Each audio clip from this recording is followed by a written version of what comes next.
जय हिंद दोस्तों, चलिए स्वागत है आपको इस यूट्यूब चैनल पर। आज 12th का फिजिक्स का पूरा सिलेबस देखेंगे। पहले आप पूरा सिलेबस देख लीजिए, क्या क्या पढ़ना है, कौन चैप्टर पढ़ना है, कौन कौन चैप्टर मॉडर्न फिजिक्स में आता है, कौन चैप्टर क्लासिकल फिजिक्स में आता है। ठीक, तो सबसे पहले आज सिलेबस टोटल आप जानिएगा। ठीक, फिजिक्स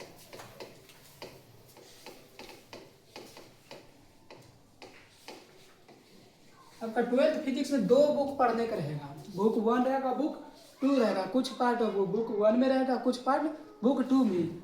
आपको पूरा का पूरा पढ़ना। देखिए बुक किस में बुक आएगा, दोनों में देखिएगा ध्यान से। इलेक्ट्रो मैग्नेटिज बुक का नाम है।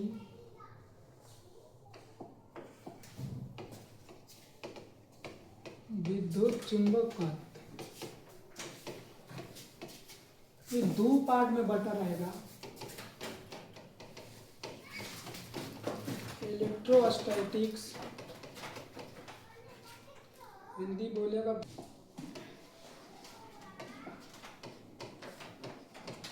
इलेक्ट्रोस्टैटिक्स, हिंदी होगा विद्युत अस्थिति। दूसरा का पार्ट आएगा इलेक्ट्रो डायनेमिक्स, हिंदी इसको बोलेगा गतिमान आवेश, या बिजली कर दो, बिजली गतिमान। चल देखिए कुछ पार्ट आपका चैप्टर इलेक्ट्रोस्टैटिक्स में आएगा।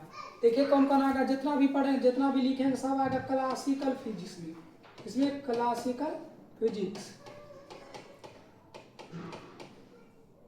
वर्गीकरण भौतिकी बोलते हैं। वर्गीकरण भौतिकी। तो पूरा पहले सिलेबस लिख देते, इस बार बता देंगे कहाँ तक क्लासिकल फिजिक्स आएगा, कहाँ तक मॉडर्न फिजिक्स आएगा। तो टोटल फिजिक्स देखिएगा। पहला चैप्टर का नाम आपका electric charge and field, Hindi होता विद्युत आवेश तथा क्षेत्र।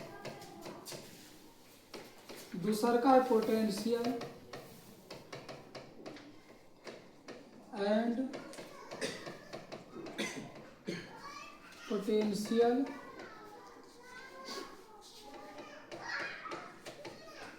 डिफरेंस, हिंदी होगा विभव और विभवांतर।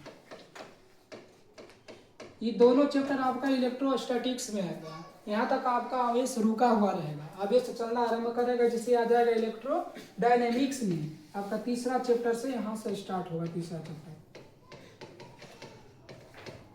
इलेक्ट्रिक करेंट, विद्युत धारा।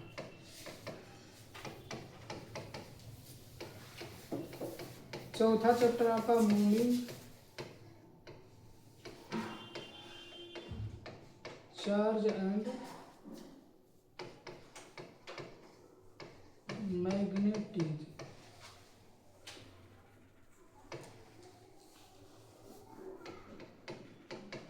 गतिमान आवेश तथा चुंबकत्व। पांचवा चैप्टर चुंबकत्व और द्रव।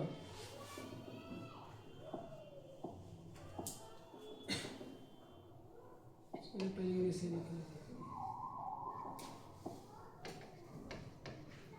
मैग्नेटिज्म एंड मैटर,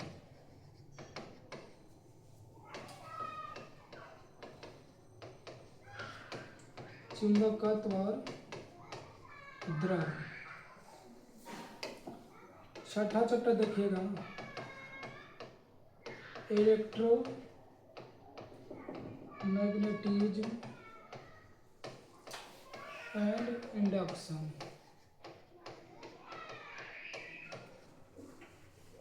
तो हिंदी होगा विद्युत चुंबकत्व, विद्युत चुंबकत्व और प्रेरण या चुंबकीय प्रेरण बोल सकता है इसमें। 7वां चैप्टर अल्टरनेटिंग करंट।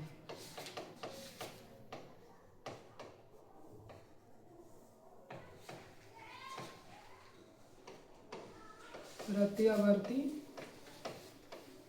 धारा, पता नहीं चाहिए। चलो 8वां चैप्टर यहाँ लिख देते हैं आपका। 8वां चैप्टर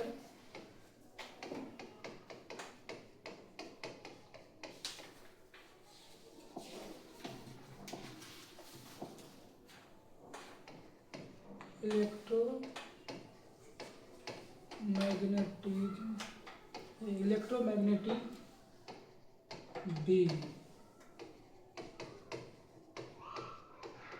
विद्युत चुंबकीय तरंग।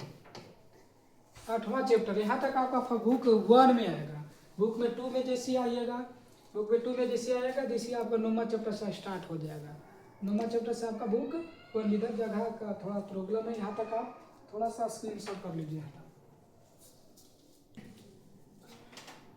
तो देखिए फिजिक्स में इलेक्ट्रोमैग्नेटिज्म, विद्युत चुंबकत्व भी आएगा, क्लासिकल फिजिक्स सब अभी जितना लिख रहे हैं सब आएगा क्लासिकल फिजिक्स में। आपको इसका पार्ट 1 है, देखिए इलेक्ट्रोस्टैटिक्स। दूसरा का पार्ट क्या, इलेक्ट्रोडायनेमिक्स। सब इलेक्ट्रोस्टैटिक्स में 2 चैप्टर आता है, चैप्टर 1 और चैप्टर 2।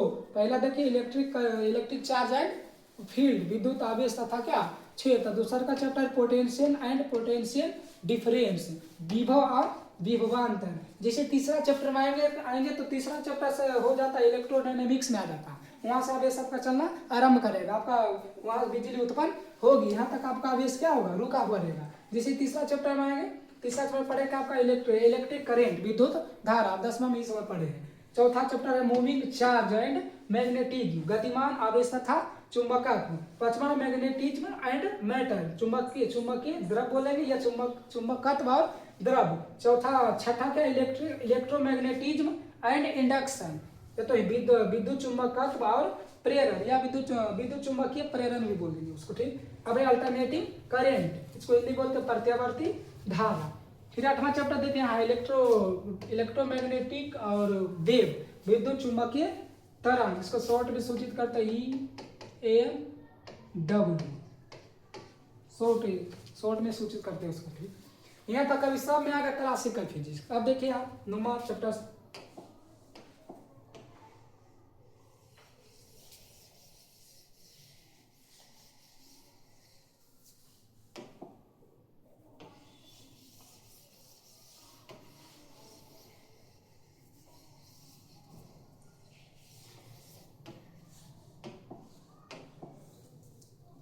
चलिए 8वां तक तो हो गया था। 9वां चैप्टर देखिए, 9वां चैप्टर रे ऑप्टिक्स, फिजिक्स का सबसे बड़ा चैप्टर भी है, सबसे इंपॉर्टेंट भी है, सबसे ज्यादा पूछता है इससे। रे ऑप्टिक्स क्या इसी को बोलते हैं, रे इंस्ट्रूमेंट,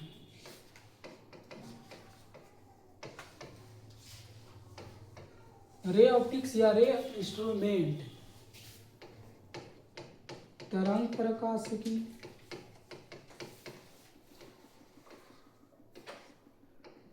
या प्रकाशिकीय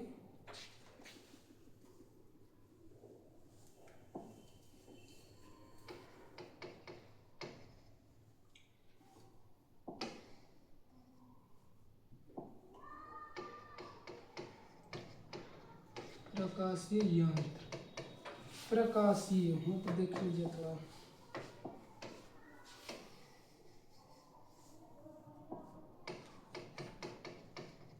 प्रकाशीय यंत्र। रे ऑप्टिक्स आप सिंपल याद रखिए, रे ऑप्टिक्स तरंग प्रकाशिकी या इसको रे इंस्ट्रूमेंट बोलते हैं, प्रकाशीय यंत्र। अब 10वां चैप्टर आ गया, वेव ऑप्टिक्स, वेव ऑप्टिक्स, तरंग प्रकाश।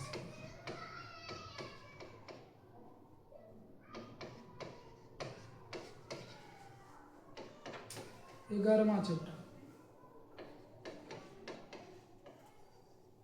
11वां चैप्टर आपका है एटम। कुछ है एटम मतलब क्या होता है, परमाणु।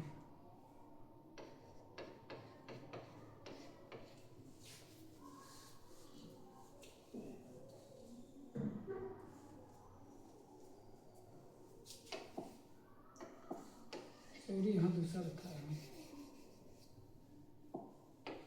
11वां चैप्टर में ये आएगा dual nature.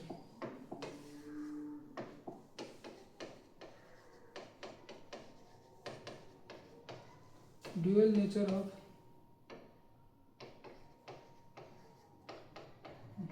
Radiation and matter.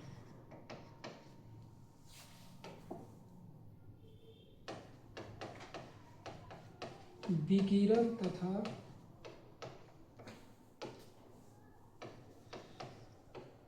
पदार्थ की द्वैत प्रकृति।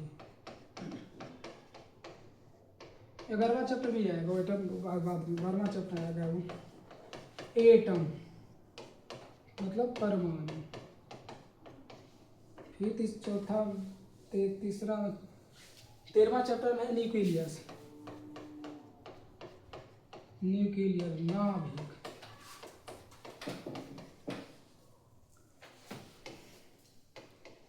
14वां chapter semiconductor, semiconductor अर्धचालक।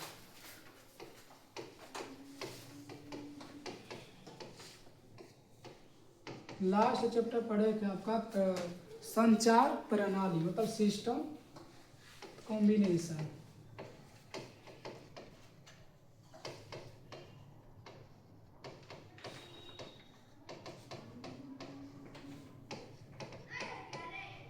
संचार प्रणाली। तो आपका 12th फिजिक्स में इतना चैप्टर आपको पढ़े थे।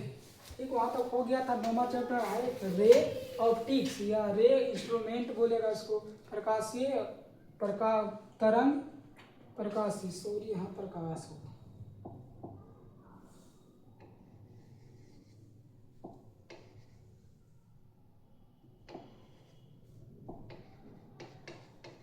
किरण प्रकाशीय होगा।